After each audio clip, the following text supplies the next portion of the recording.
جہنم ہی تھا، میں تو جاتا مجھے سرکار نے جانے نہ دیا۔ الحمدللہ رب العالمین والصلاة والسلام علی سید المرسلین، اما بعد فاعوذ باللہ من الشیطان الرجیم، بسم اللہ الرحمن الرحیم۔ پڑھیے، الصلاة والسلام علیک یا رسول اللہ وعلی آلک واصحابک یا حبیب اللہ۔ الصلاة والسلام علیک یا نبی اللہ وعلی آلک واصحابک یا نور اللہ۔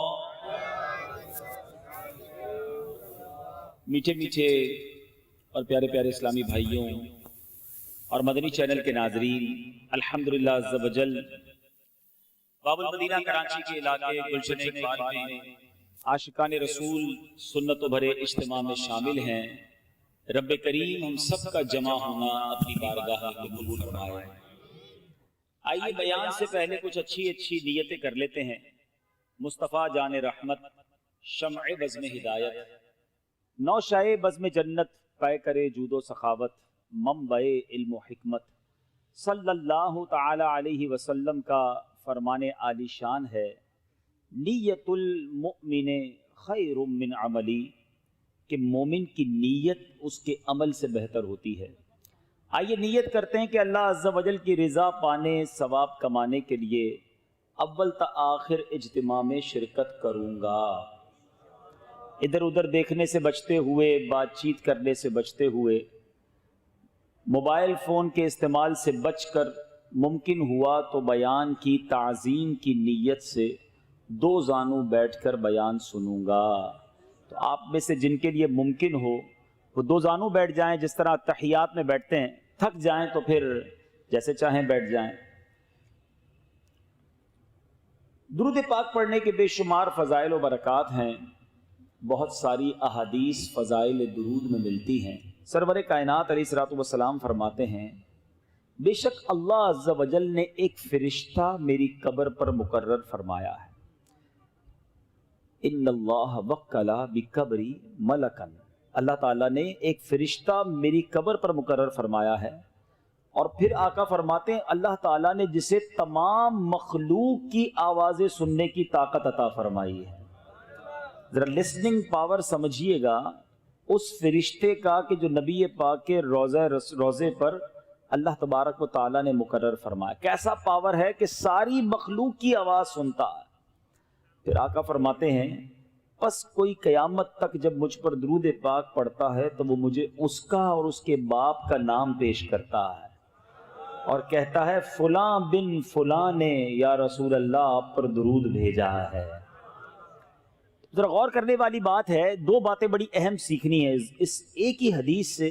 دو بہت خوبصورت کانسیپٹ کلیئر ہوتے ہیں کہ فرشتہ جو نبی پاک علیہ الصلوۃ والسلام کے روضے پر موجود ہے، اس کی لسننگ پاور کا عالم یہ ہے، سماعت کی قوت کا عالم یہ ہے کہ آج گلشن اقبال میں بیٹھ کر، کراچی میں بیٹھ کر ہم درود پاک پڑھیں، فرشتہ مدینے میں وہ درود پاک سن لیتا ہے۔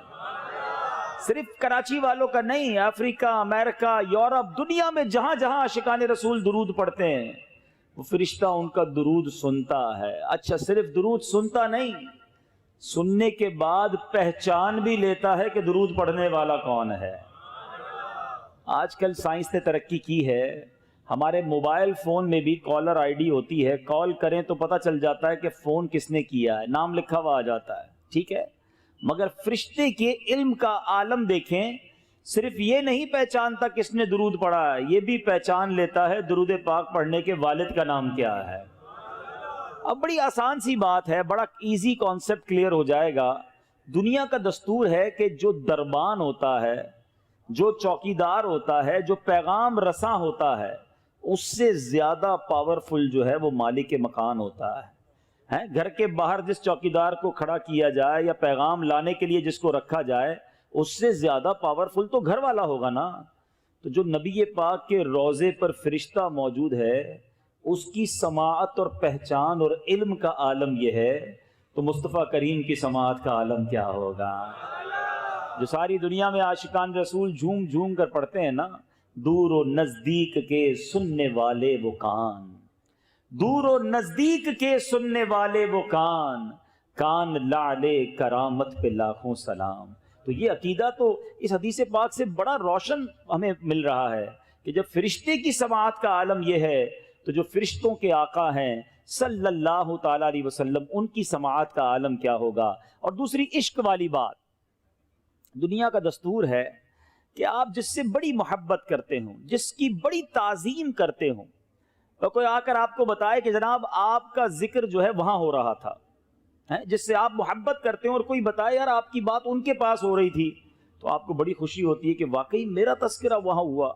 ایک ایگزامپل دیتا ہوں، کوئی آپ کو کہے یار آپ کی بات آپ کے پیر صاحب کے پاس ہو رہی تھی، تو کتنی خوشی ہوتی ہے کہ اچھا میرے پیر صاحب کے پاس میرا تذکرہ ہوا، میری بات ہوئی، اچھا بتائیں تو صحیح کیا بات ہوئی، بڑا مزہ آتا ہے۔ بتائیے ایک غلام کے لیے اس سے بڑی سعادت کیا ہے؟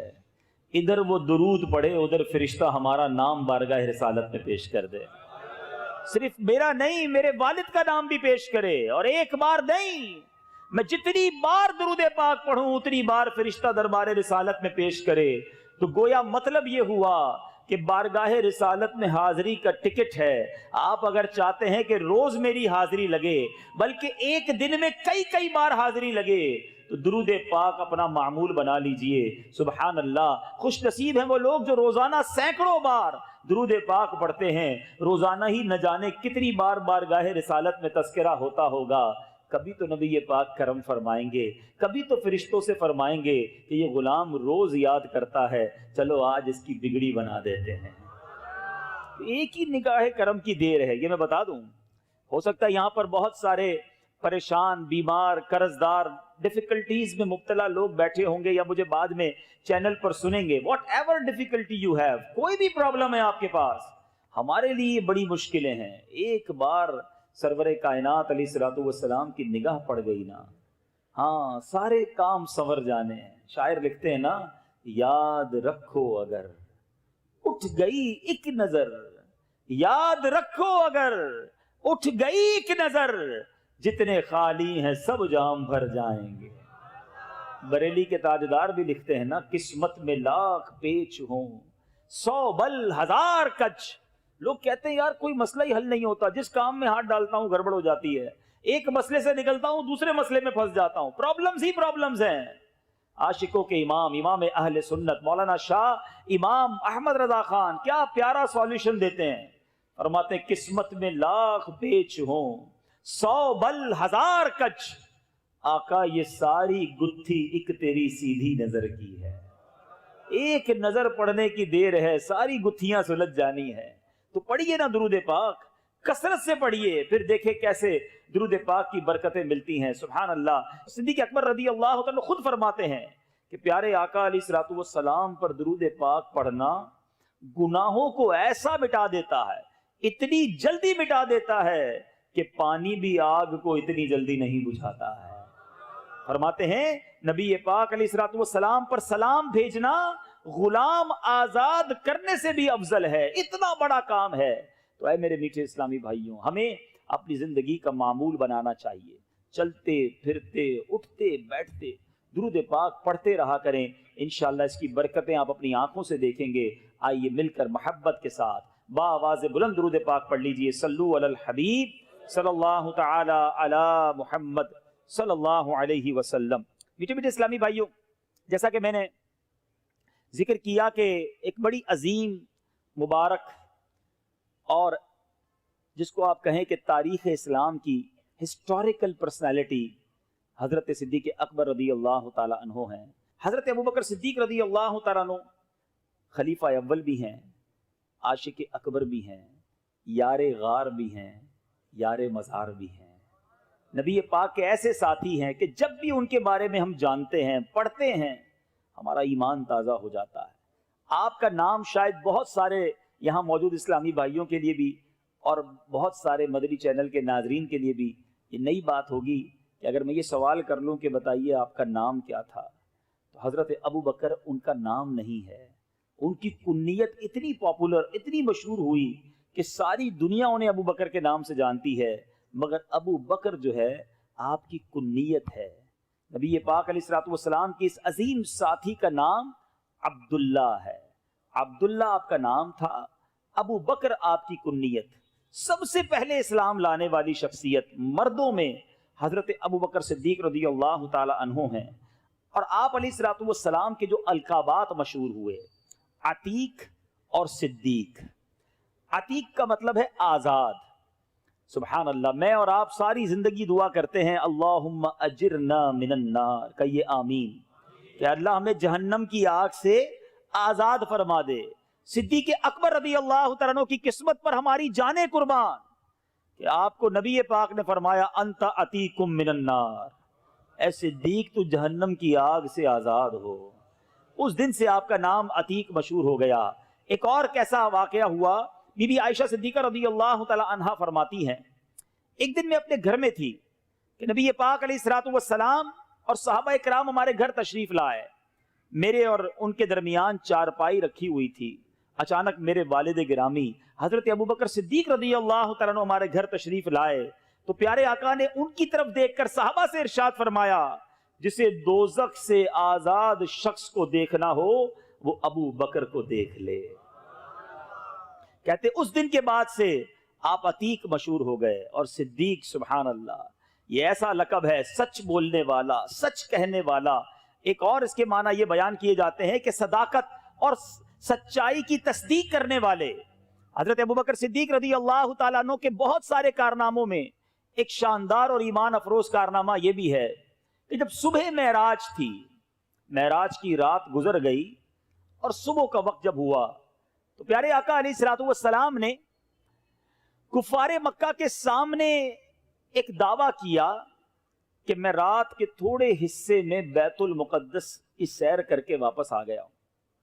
بہت بڑا آج کانسیپٹ بھی کلیئر ہو جائے گا، بہت بڑی غلط فہمی بھی بہت سارے یہاں موجود اسلامی بھائیوں کی، یہ جو وسوسے پیدا کرتے ہیں ان کی بھی کلیئر ہو جائے گی کہ کچھ لوگ یہ کہتے ہیں جناب یہ معراج کا جو واقعہ تھا یہ خواب میں ہوا تھا، یہ جسمانی طور پر نبی پاک بیت المقدس تشریف نہیں لے گئے تھے، آسمانوں پر پیارے آقا جسمانی طور پر نہیں گئے تھے۔ اچھا بڑا آسان سا اس کا لاجیکلی جواب دے دیتا ہوں، یاد رکھیے گا تو مسئلہ حل ہو جائے گا۔ ایک مثال پہلے دیتا ہوں پھر جواب دے دیتا ہوں۔ آپ کا بیٹا صبح اٹھے اور آپ سے کہے چھوٹا بھائی آپ کا بیٹا کہ ابو جان رات خواب میں امریکہ بھی گیا، اس کے بعد لندن گیا، پھر جناب گھومتے گھومتے لاہور بھی گیا اور آنکھ کھلی تو اپنے بستر پر تھا، تو آپ کیا کہیں گے کہ بیٹا کوئی بات نہیں، خواب میں تو سارے ہی گھومتے رہتے ہیں، یہ کوئی نئی بات نہیں ہے، اس میں کوئی پریشانی کی بات تو نہیں۔ خواب میں اگر کوئی کہے تو ہم کہیں گے ٹھیک ہے خواب میں ہو سکتا ہے۔ اگر نبی پاک علیہ الصلوۃ والسلام نے معراج کی رات گزار کر کفار مکہ کے سامنے یہی دعویٰ کیا تھا کہ میں خواب میں بیت المقدس گیا تو کسی کو کیا پرابلم ہو سکتی تھی، مگر وہاں تو شور ڈال دیا گیا، ایک زبردست مخالفت کی فضا قائم کر دی گئی۔ ابو جہل اتنا شاطر اور عیار تھا کہ اس نے نبی پاک علیہ الصلوۃ والسلام سے عرض کی کہ حضور آپ نے جو ابھی کہا ہے کہ آپ بیت المقدس ہو کر آئے ہیں، میں مزید کچھ لوگ جمع کرتا ہوں، کیا ان کے سامنے بھی آپ یہ دعویٰ کر دیں گے؟ پیارے آقا علیہ الصلوۃ والسلام نے فرمایا ہاں میں ان کے سامنے بھی کہہ دوں گا۔ اس نے اور لوگوں کو جمع کیا، دیکھو یہ محمد عربی صلی اللہ تعالی علیہ وسلم کیا فرما رہے ہیں۔ نبی پاک نے ان کے سامنے بھی یہی دعویٰ کیا کہ میں رات تھوڑے حصے میں بیت المقدس سے ہو کر آیا ہوں، آسمانوں کی سیر کی ہے۔ اب جناب ہنسی مذاق معاذ اللہ گستاخانہ رویہ اپنایا گیا۔ میں آپ سے پوچھتا ہوں کہ اگر میرے آقا نے یہ فرمایا تھا کہ میں خواب میں ہو کر آیا ہوں تو پھر اعتراض کی گنجائش تو تھی نہیں نا۔ یہ اعتراض بتا رہا ہے، یہ مخالفت بتا رہی ہے، یہ آرگیومنٹ بتا رہے ہیں کہ نبی پاک کا دعویٰ یہی تھا کہ میں جسمانی طور پر بیت المقدس گیا اور وہاں سے واپس آ گیا ہوں۔ تو بات کلیئر ہو گئی۔ اچھا اب کفار مکہ نے سوچا کہ جناب بڑا اچھا موقع ہے حضرت ابوبکر صدیق رضی اللہ تعالیٰ عنہ کو بہکانے کا، ان کو معاذ اللہ ڈی ٹریک کرنے کا۔ ان کے دروازے پر پہنچ گئے اور جا کر کہا اے ابو بکر جس نبی کا کلمہ پڑھتے ہو جانتے ہو وہ کیا کہہ رہے ہیں، تم جانتے ہو وہ دعویٰ کیا کر رہے ہیں؟